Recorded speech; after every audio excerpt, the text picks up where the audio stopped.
শৃংখল চলিহা ভতুৱা কুকুৰ শৃংখল চলিহাৰ কথা কৈ লাভ নাই। IAS ডাক্তৰ ইঞ্জিনিয়াৰ হ'বলৈ প্ৰতিযোগিতা কৰক ন্যায় উজনিলৈ নোযোৱাটো উত্তম। ভাৰতৰ বাহিৰত কাম কৰিবলৈ যাওক, ইয়াত কাৰো সৈতে কাজিয়া কৰি থকাৰ দৰকাৰ নাই। উজনিৰ মানুহে যদি নিবিচাৰে তাত যাবলৈ প্ৰয়োজন নাই। শ্ৰমৰ মূল্য সকলোতে আছে, সকলোতে পাব। মন্তব্য বিধায়ক শ্বেৰমান আলীৰ।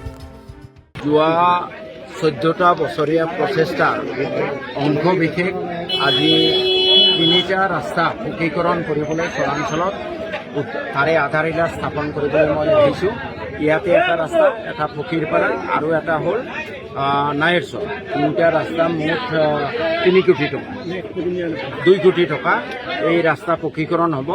তাৰোপৰি 26 চনৰ আগতে 26 চনত মই বেছি সম্ভাৱনা আছে নিৰ্বাচন খেলাৰ মন দিয়াত।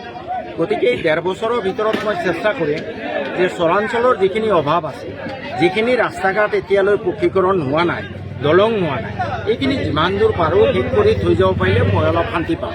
এতিয়ালৈ মইতো কংগ্ৰেছতে আছোঁ, কংগ্ৰেছক কেইবাটাও চৰ্ত দিছোঁ। তাৰে প্ৰধান চৰ্ত 3টা। শদিয়াৰ পৰা ধুবুৰীলৈ ব্ৰহ্মপুত্ৰ নদী নিয়ন্ত্ৰণ কৰিব নাই, চৰৰ মাটিৰ পট্টা দিব নাই, ভূমিহীন মানুহক সংস্থাপন দিব নাই।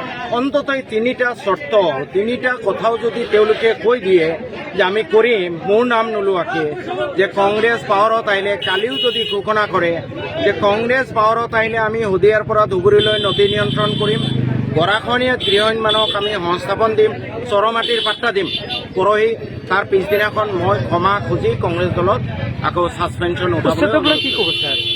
উচ্ছেদক লৈ কি মন্তব্য? উচ্ছেদ এইটো আপোনালোকে চাই আছে, গোটেই 8টা বছৰ বিজেপি চৰকাৰে ধৰ্মীয় মেৰুকৰণৰ ৰাজনীতি কৰিবলৈ এটা জনগোষ্ঠীক টাৰ্গেট কৰি লৈছে আৰু তেওঁলোকক অমানৱীয়ভাৱে উচ্চতম ন্যায়ালয়ৰ ৰায়ৰ বিৰুদ্ধে গৈ তেওঁলোকে উচ্ছেদ কৰি আছে।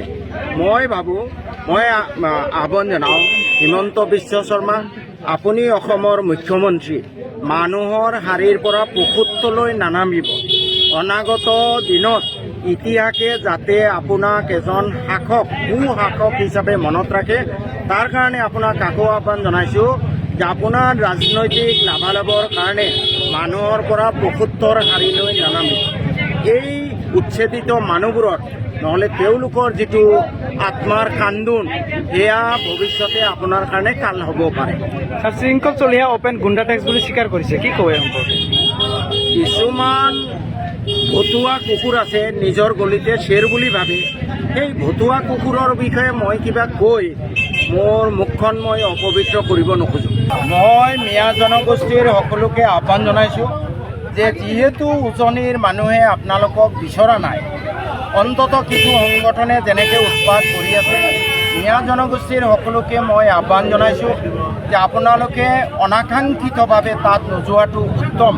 আপোনালোকে অসমৰ বাহিৰত কাম কৰিবলৈ যাওক, আপোনালোকে ভাৰতৰ বাহিৰত কাম কৰিবলৈ যাওক। আমি কাৰো সৈতে যুদ্ধ কাজিয়া কৰাৰ দৰকাৰ নাই। শ্ৰমৰ মূল্য আছে, সকলোতে পাব। উজনিৰ ভাইসকলে তেওঁলোকে নিজে চব্জি বেপাৰ, লেবাৰ আদি কৰিব খুজিছে, আমি তেওঁলোকক শুভেচ্ছা জনোৱা উচিত।